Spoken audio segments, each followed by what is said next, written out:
Hello my dear friends, you're on the Military Summary channel, and in this short video we're going to discuss events that took place during the previous 10 hours.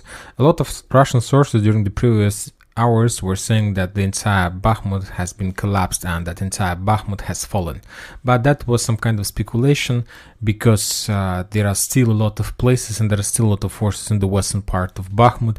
The Russians managed to establish control over the southern part and to cut the main supply road of this town, but anyway the Ukrainians are still there and they're still fighting, and maybe they think that sooner or later the Ukrainian commanders would give an order to start unblocking operation, but it's highly unlikely they're going to do this. Furthermore, don't forget that there are still around 15,000 soldiers inside the town, and I can't imagine the surrendering of such a big army. There are still heavy clashes, but without even an idea to start surrendering this town from the Ukrainian side.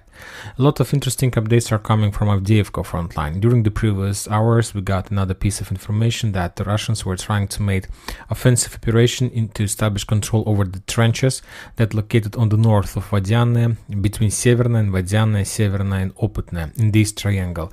So that's why they were trying to shorten the gray zone between their bridgehead and the block number 9 in Avdiivka. I believe that the Russians are preparing themselves to start storming Avdiivka in the central part of this area. Some Russian sources are saying that there is some kind of activization in the vicinity of Vuhledar from the Russian side. The Russians managed during the previous months, 2 months, managed to bring more manpower, armored vehicles, tanks, and I believe that new commander of this army is going to test Vuhledar from his side. I believe that he has some plan, and maybe within the next few weeks we're going to see some kind of real activization and another storm attempt in this area from the Russian side.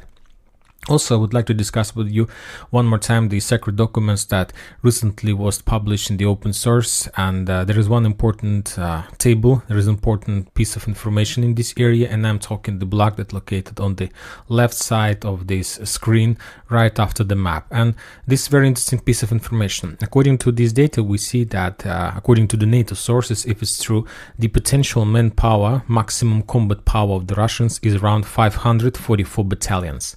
Or units. I can't tell you for sure the number that the NATO considers should one battalion have, but anyway the number is like 544 units.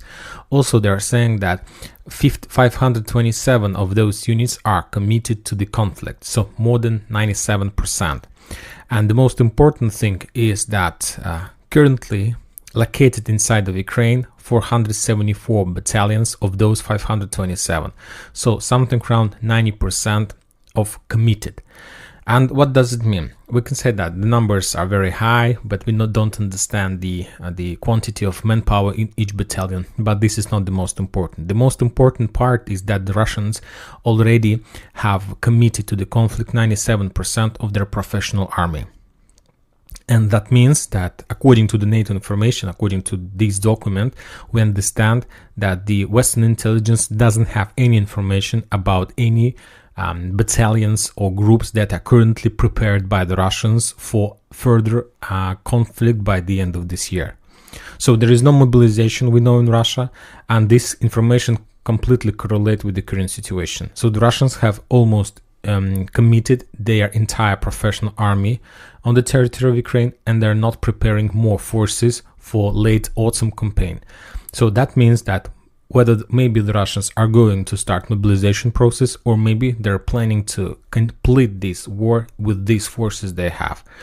And that's it about this short update. Military Summary channel reminds to condemn any violence in Ukraine. Thank you for watching, subscribe to my channel, put your likes, join my Patreon, and have a good day. Bye bye.